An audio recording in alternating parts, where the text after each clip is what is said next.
ഇതിപ്പോ എന്താ കഥ? ഒരു ഭാഗം പറയുന്നു ആപ്പിളിന്റെ വാല്യൂ പോയി, ആപ്പിളിന്റെ മാർക്കറ്റ് പോയി. മറുഭാഗം പറയുന്നു ഇപ്രാവശ്യം ആപ്പിൾ ചതിച്ചു എന്ന്. നിങ്ങൾക്ക് എന്താ തോന്നുന്നത്? ഇപ്രാവശ്യം ആപ്പിൾ ചതിച്ചോ? കഴിഞ്ഞ ആഴ്ചയിലെയും ഈ ആഴ്ചയിലെയും ഹോട്ട് ടോപ്പിക് എന്ന് പറയുന്നത് ആപ്പിൾ 17 സീരീസ് ആണ്.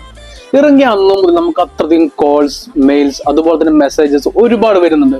എനിക്ക് നിങ്ങളോട് പറയാനുള്ളത്, TDRI വേരിയന്റുകളിൽ ഈ സിം, അതാണ് ആദ്യത്തെ രണ്ട് വിഭാഗക്കാരുടെയും പ്രശ്നം.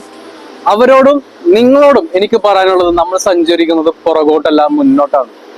ഇന്ന് ആപ്പിൾ ചെയ്തത് വരും വർഷങ്ങളിൽ മറ്റ് ലീഡിംഗ് ബ്രാൻഡ്സ് എല്ലാം ചെയ്യാൻ പോകുന്ന കാര്യങ്ങളാണ്. നാടോടുമ്പോ നടുവേ ഓടണം. 17 സീരീസിനായിട്ടുള്ള എല്ലാ ഒരുക്കങ്ങളും പൂർത്തിയായി കഴിഞ്ഞു.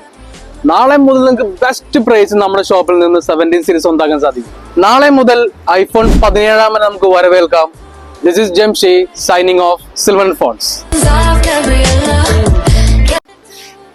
ഇതിപ്പോ എന്താ കഥ? ഒരു ഭാഗം പറയുന്നു ആപ്പിളിന്റെ വാല്യൂ പോയി, ആപ്പിളിന്റെ മാർക്കറ്റ് പോയി.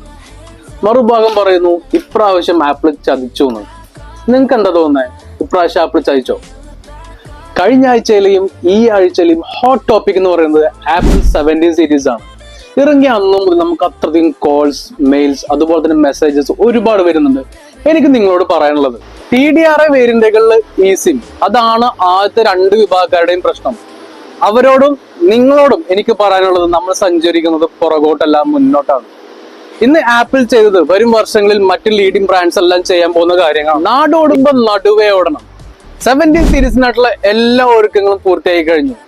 നാളെ മുതൽ നിങ്ങൾക്ക് ബെസ്റ്റ് പ്രൈസ് നമ്മുടെ ഷോപ്പിൽ നിന്ന് 17 സീരീസ് സ്വന്തമാക്കാൻ സാധിക്കും. നാളെ മുതൽ iPhone 17 നമുക്ക് വരവേൽക്കാം. This is Jamshi signing off silver phones.